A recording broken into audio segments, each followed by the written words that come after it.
Hello student, today we are going to start second sample paper of English language and literature.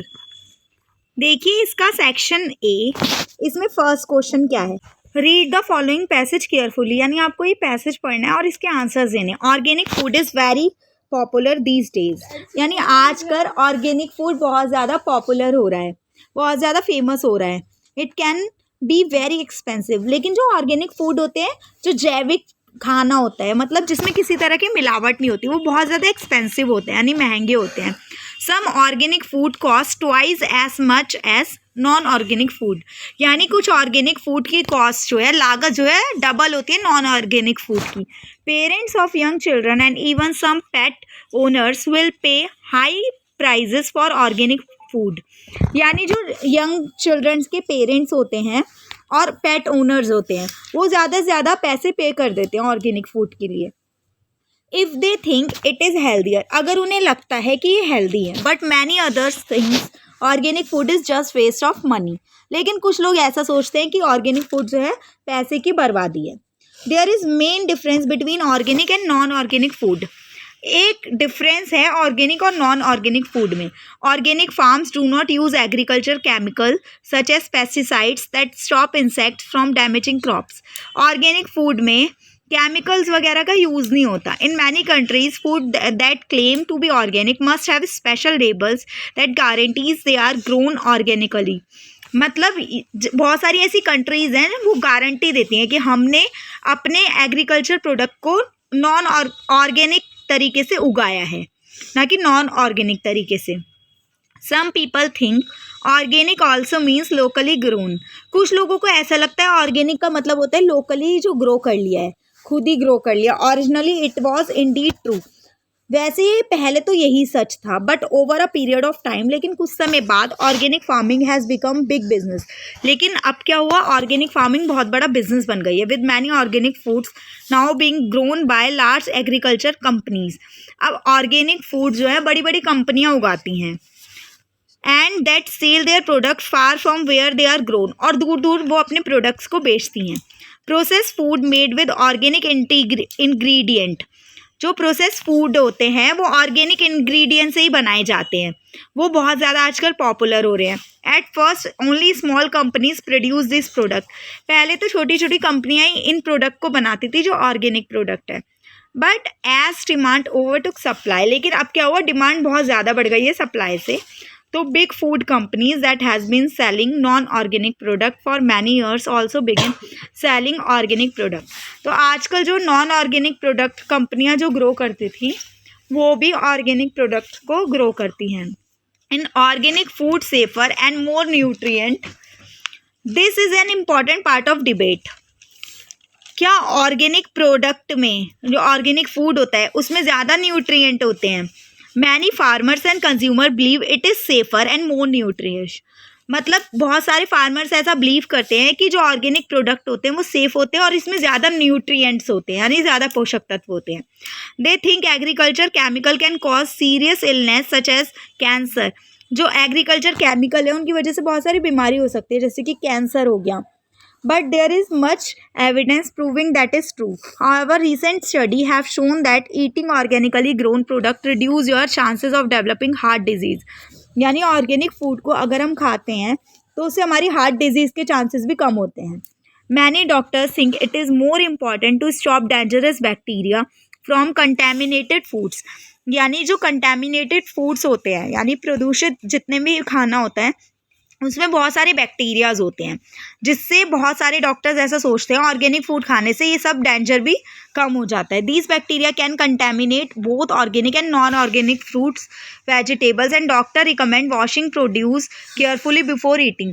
इसलिए बहुत सारे doctors कहते हैं कि ऑर्गेनिक हो चाहे नॉन ऑर्गेनिक हो, आपको वॉश करके ही वेजिटेबल्स या फ्रूट्स खाने चाहिए या कंज्यूम करने चाहिए.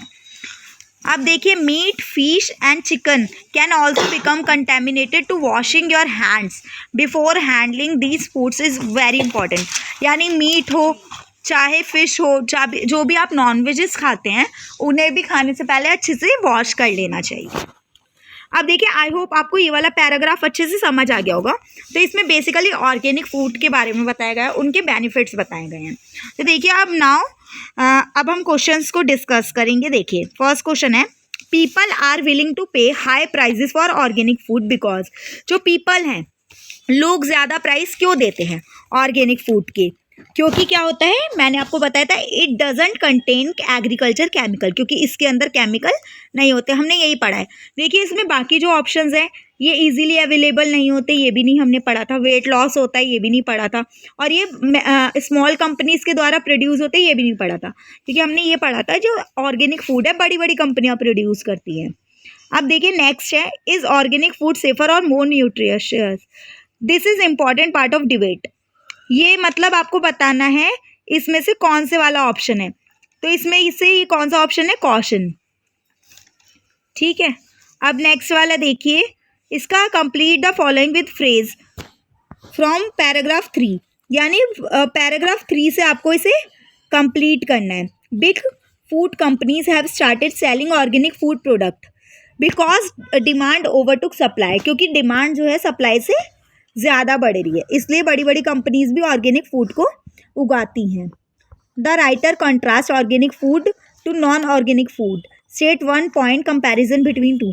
तो इन दोनों पॉइंट्स के बीच को आपको कंपैरिजन बताना है। तो ये कंपैरिजन था, chemicals are not use while growing organic food, यानी केमिकल्स का यूज़ नहीं किया जाता जब ऑर्गेनिक फूड को उगाते हैं, और जब नॉन ऑर्गेनिक को उगाते हैं तो उसका केमिकल्स का यूज़ किया जाता है। नेक्स्ट है, one benefit of eating organic food. तो हमने बहुत सारे बेनिफिट्स पढ़े ऑर्गेनिक फूड के, लेकिन क्या होता है, इससे reduce the chances of developing disease, heart disease वगैरह के चांसेस इससे कम हो जाते हैं। नेक्स्ट है, what connect does the writer draw between contaminated food and washing hands? तो क्या होता है, अगर हम फूड्स को वॉश करते हैं, उससे क्या, हैंड वॉश करते हैं, फ्रूट्स वगैरह फूड को वॉश करते हैं, उससे क्या होता है, bacteria from dirty hands can contaminate both organic and non organic food. मतलब इसीलिए बैक्टीरियाज वगैरह नहीं जाते वॉश करने से, तो ये हमें वॉश करके ही खाने चाहिए, चाहे ऑर्गेनिक हो चाहे नॉन ऑर्गेनिक हो। नेक्स्ट देखिए, the writer says that people believe that it is safer and more nutritious, select the reason for इस कैपिटल व्यू। ये वाला रीज़न, ये किस चीज़ का रीज़न है ये बताना है आपको। तो ये वाला तो हमने पढ़ा ही नहीं है, इसका कोई रीज़न तो बताया ही नहीं गया। इसमें बेसिकली यही बताया गया है कि सेफ़र होते हैं और न्यूट्रिशन ज़्यादा होता है, लेकिन इसका कोई रीज़न नहीं है, तो इसका आएगा there is no confirmed evidence. Next देखिए, one point justify the meaning. Some people think organic also means locally grown, यानी कुछ लोग ये सोचते हैं लोकली ग्रो किए जाते हैं ऑर्गेनिक फूड। तो इसका क्या आंसर आएगा, because it was initially locally grown, क्योंकि ये बहुत पहले के समय में लोकली ग्रो किए जाते थे, अब ऐसा नहीं है। लेकिन supply one method of how we control contaminated organic and non organic food, ये मैंने आपको बताया था कि वॉश करना चाहिए, तो क्या लिखेंगे, वॉशिंग बिफोर ईटिंग। नेक्स्ट है, list one factor that certifies food to be organic. तो क्या होता है, ऑर्गेनिक फूड पे लेबल लगे होते हैं, स्पेशल लेबल, जो कि हमने पढ़ा था इस पैराग्राफ में। अब देखिए नेक्स्ट क्वेश्चन है, read the following passage carefully. आपको ये वाला पैसेज भी अच्छे से पढ़ के आंसर्स देने हैं। According to a new study, a vast blanket of pollution is stretching across South Asia is cutting down sunlight by 10% over India. यानी आपको बताया गया है कि जो वास्ट ब्लैंकेट ऑफ पॉल्यूशन होता है वो South Asia is cutting down sunlight से वो कट हो रहा है 10%। डैमेजिंग एग्रीकल्चर, जिससे एग्रीकल्चर डैमेज हो रहा है। मॉडिफाइंग रेनफॉल, मतलब रेनफॉल का पैटर्न जो है ख़राब हो रहा है। Putting 100,000 of people at risk, और हज़ारों लोग रिस्क पे हैं। It is said acid in haze में बाय फॉलिंग एसिड रेन आ रही है। Have potential to damage crop, जिससे क्रॉप यानी फसलें ख़राब हो रही हैं और ट्रीज़ ख़राब हो रहे हैं। Ash falling on leaves can aggravate the impact of reduce sunlight on earth surface. अब जो ऐश वगैरह है उसकी वजह से सनलाइट कम हो रही है। The pollution that is forming the haze could be leading to several 100,000 premature death, जिससे बहुत सारी डेथ हो रही है। किसकी वजह से, रेस्पिरेटरी डिजीज़ यानी लंग्स वगैरह की प्रॉब्लम हो रही है। The hedge has cut down sunlight over India by 10%, यानी 10% कट हो गई है सनलाइट का अमाउंट पॉल्यूशन की वजह से। As a repercussion the north west of India is drying up, और नॉर्थ वेस्ट जो इंडिया का पार्ट है वो क्या हो गया, सूखा पड़ गया है। प्रोफेसर वी रामनाथन किस चीज की? Professor V. Ramanathan said when asked specifically about the impact of haze over India, he said we are still in early stage of understanding the impact of haze. यानी वो बोलते हैं रामनाथम अभी हम इसकी एकदम इनिशियल स्टेज पे हैं. Professor Ramanatham one ask whether the current drought in most parts of India, यानी जो आजकल ड्रॉट्स आ रही हैं, सूखा पड़ रहा है बहुत सारे पार्ट्स में इंडिया के, after the decade of good monsoon was owing to the haze. He said it was too early to reach a conclusion. If the drought persist for about 4 to 5 years then we would start suspecting that it may be because of haze. हम ये जो जितनी भी सूखा पड़ रहा है 4-5 सालों में, तो हम यही हमें शक हो सकता है ये भी इसी की वजह से हो रहा है. India, China and Indonesia are worse affected owing to their pollution density. और सबसे ज़्यादा कौन कौन सी कंट्री इफेक्ट हो रही है? India, China, Indonesia are the worse affected owing to their pollution density. Economic growth and depleting forest cover, यानी economic growth की वजह से और जो फॉरेस्ट है वो डिप्लीट हो रहे हैं यानी कम होते जा रहे हैं उसकी वजह से. अब देखेंगे question answers. First question is in for one reason of the following based of information paragraph 1 in India rainfall pattern are changing. तो रेनफॉल का जो पैटर्न है वो क्यों चेंज हो रहा है? ताकि वास्ट ब्लैंकेट ऑफ पॉल्यूशन की वजह से ही चेंज हो रहा है. The pollution spreading across South Asia is affecting India by dash. कैसे इफेक्ट कर रहा है इंडिया को?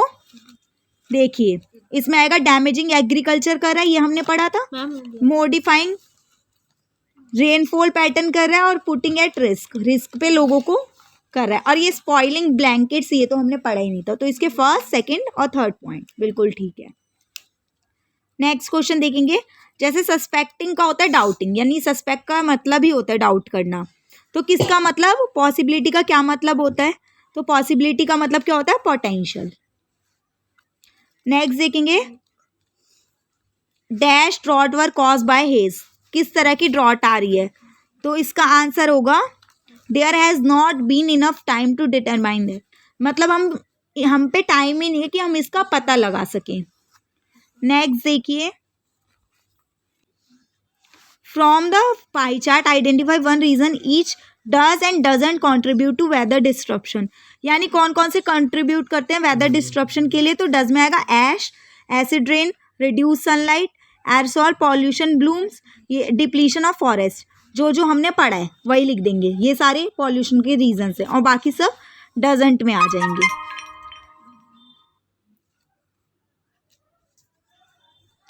अब देखिए फिफ्थ क्वेश्चन विजुअली इम्पेयर्ड के लिए एक बार पढ़ लीजिएगा फिर भी. नेक्स्ट है 6 ऐश फॉलिंग ऑन लीव्स कैन. जो ऐश लीव्स वगैरह पे गिरती है तो उससे क्या हो जाता है? डैश इम्पैक्ट, यानी वर्सन इफेक्ट, यानी बहुत बुरा प्रभाव डालती है वो सनलाइट पे. 7 देखिए. Repercussion with one word similar meaning.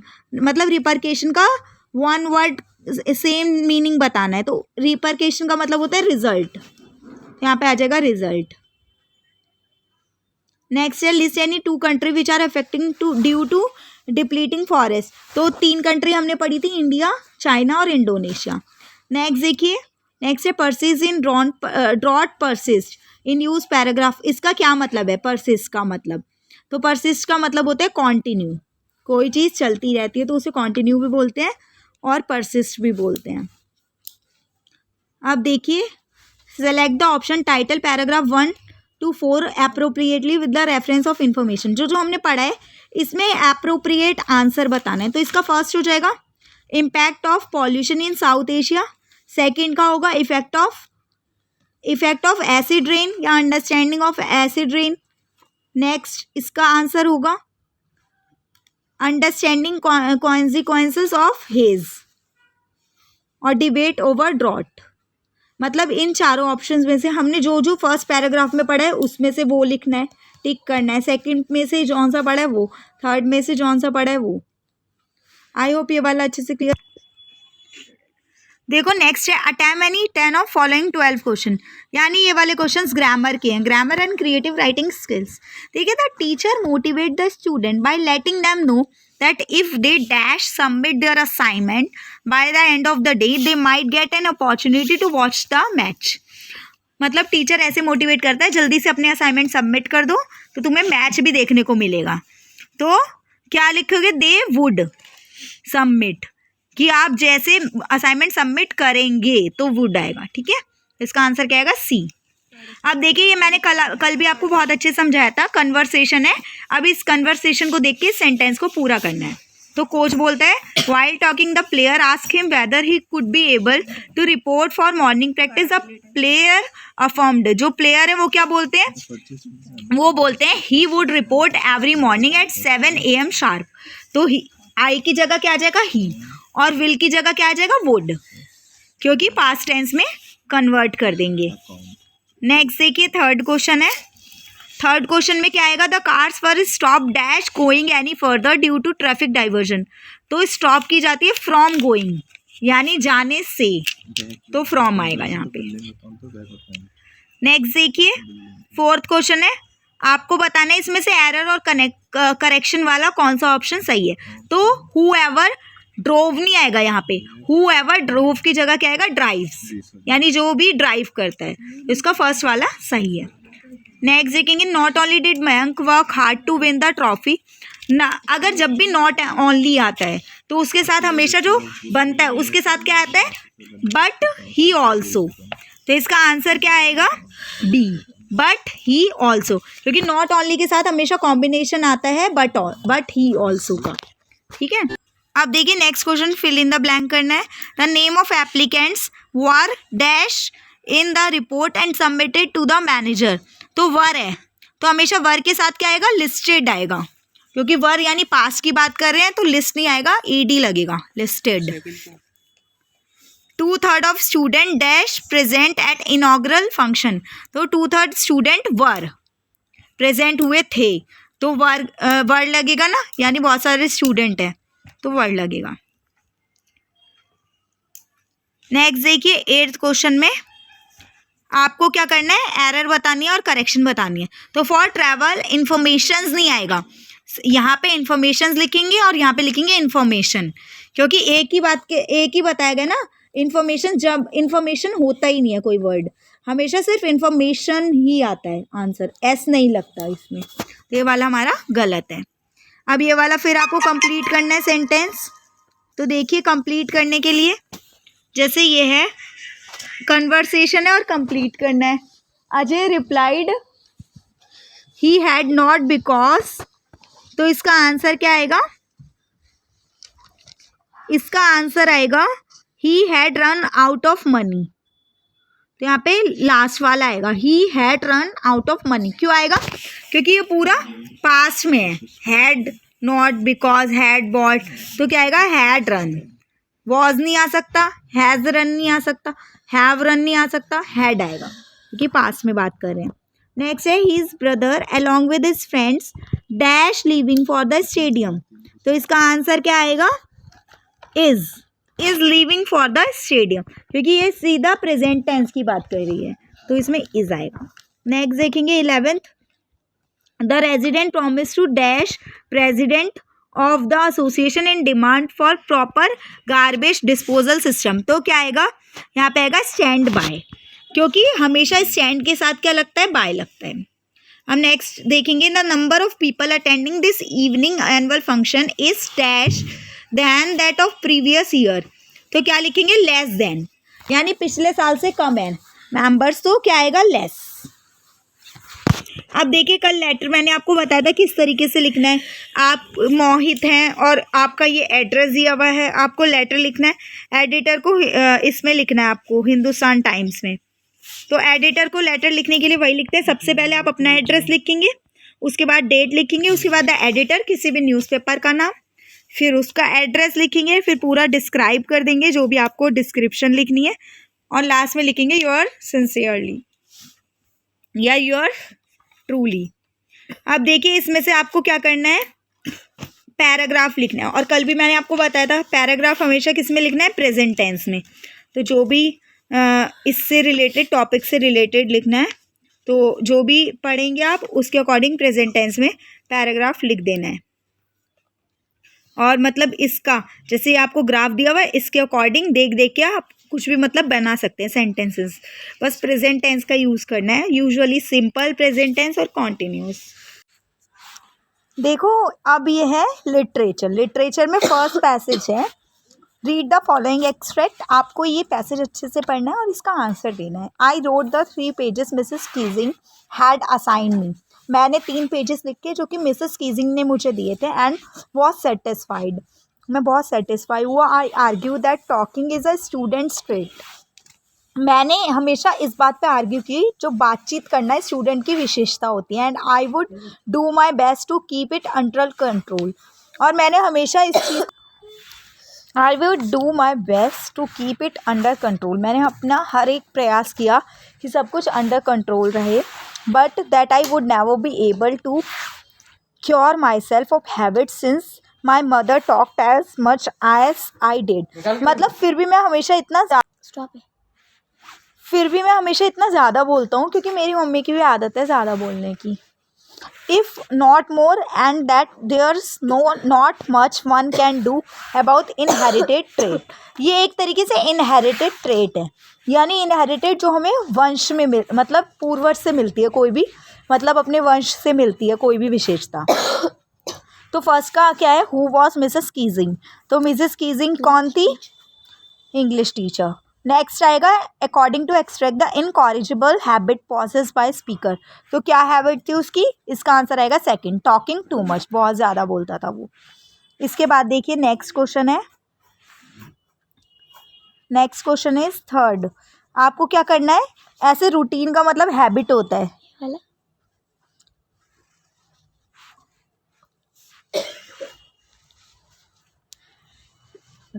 Analogy complete करनी है। जैसे रूटीन का मतलब हैबिट होता है, तो कैरेक्टरिस्टिक्स का मतलब ट्रेट, एक ही बात होती है। कैरेक्टरिस्टिक्स मतलब विशेषता और ट्रेट मतलब भी विशेषता। Select the reason why the narrator is unable to control her trait. ये रीज़न बताना है कि जो नरेटर है वो कंट्रोल क्यों नहीं कर सकता अपने, मतलब जो वो बहुत ज़्यादा बोलता था उसे, because she had inherited it, क्योंकि उसे इनहेरिट में मिला है। हमने पढ़ा था ना, मतलब उसकी मम्मी बहुत ज़्यादा बोलती थी तो वो भी बहुत ज़्यादा बोलता है। नेक्स्ट बताना है अपोजिट मीनिंग अंडर कंट्रोल का। अंडर कंट्रोल का अपोजिट बताना है हमें, तो इसका अपोजिट होगा find it difficult to manage, क्योंकि अंडर कंट्रोल जिसे हम मैनेज कर सकते हैं, तो इसका अपोजिट हो गया find it difficult to manage, जो हम मैनेज नहीं कर सकते। नेक्स्ट देखिए, नेक्स्ट है his landlord disliked him and tried to eject him. ये ग्रिफिन वाले चैप्टर का है। तो उसकी लैंडलॉर्ड उसे पसंद नहीं करती थी और उसे हमेशा चाहती थी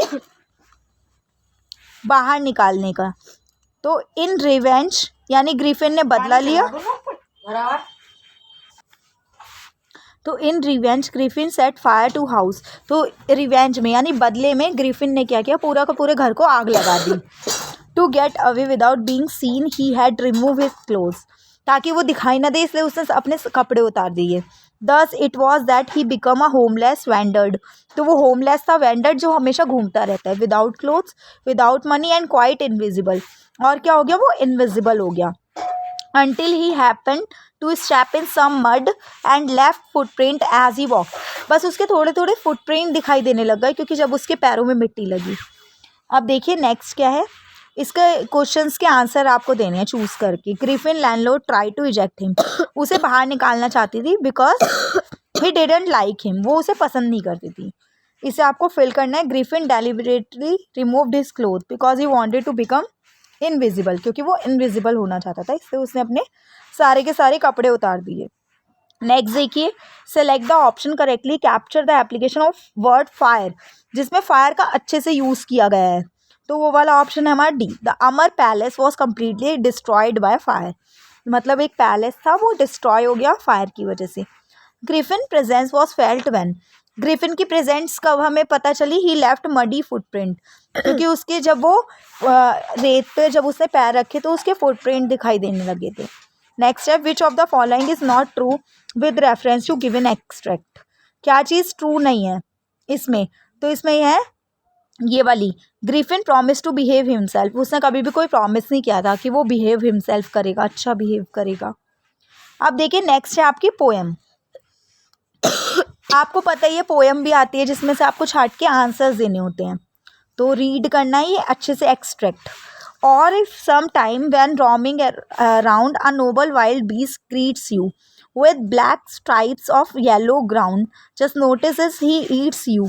The simple rule may help you learn the Bengal tiger to discern. यानी ये पूरा जो टाइगर वाली पोयम है उसका ही दिया गया है. तो नोबल वाइल्ड बीस्ट किसके बारे में बताया गया है, इसके बारे में फर्स्ट का होगा फोर्थ आंसर, जिसमें आंसर आएगा बंगाल टाइगर. तो फर्स्ट क्वेश्चन है नोबल वाइल्ड बीस्ट किसके बारे में बोला गया है, तो बंगाल टाइगर के बारे में बोला गया है. इसे कंप्लीट करना है. जैसे कि it is clear alliterations is the poetic device use for roaming ground because. तो इसमें क्या आएगा, क्लू का explain how alliteration applies here. तो आएगा repetition of same consonant sound. बार बार इसमें रैपिटेशन हो रहा है ना आर आर का, तो यही लिखना है हमें इसमें मतलब क्या हो रहा है. तो अब नेक्स्ट देखिए, ये वाला ट्रू है या फॉल्स है ये बताना है. The extract helps to identify a royal Bengal tiger. तो ये वाला सही है, रॉयल बंगाल टाइगर के बारे में बोला गया है. नेक्स्ट देखिए, द सिंपल रूल में help you learn the Bengal tiger to discern. आपको इस लाइन में बताना है किस तरह का इफेक्ट क्रिएट हो रहा है. तो इसमें आयरनी इफेक्ट क्रिएट हो रहा है.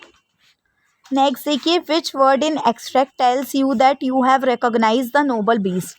तो किससे पता चल रहा है, इस मतलब ये इस वर्ड का कौन सा वर्ड एग्जैक्ट मीनिंग है, एक तरीके से ये बताना है. तो डिसर्न, जो कि हमें पोएम में से सेलेक्ट करके. नेक्स्ट भी है पोएम का एक्सट्रैक्ट, इसमें से आंसर्स छाट के लिखने हैं. He hears the last voice at night. He hears the last voice at night. Patrolling cars की उसने वॉइस सुनी. The stares with his brilliant eyes, और ब्रिलियंट आइज से घूरने लगा. He stops in his vivid stripes a few steps off cage. अपने cage में उसने कुछ स्टेप्स चढ़े. तो whose is the last voice heard by tiger. उसने किसकी वॉइस सुनी थी, तो आंसर आएगा बी, पेट्रोलियम कार्स की. अब देखिए, it is clear repetition is the poetic device use in his brilliant eyes at brilliant stars cause creates a musical effect. ये क्या कर रहा है, म्यूजिकल इफेक्ट को क्रिएट कर रहा है. द मेन कंट्रास्टिंग आइडियाज क्या है, कन्फाइनमेंट और फ्रीडम का आइडिया दिया गया है यहाँ पे. हम नेक्स्ट देखेंगे, stocks creates image of. Stocks क्या करता है, इमेज क्रिएट करता है फ्रस्ट्रेशन की. अब ये बताना है ट्रू या फॉल्स है कि नहीं है. तो the poem use staring at the sky symbolise the freedom he earns. तो यही वाला सही है क्योंकि वो फ्रीडम ही चाहता था टाइगर.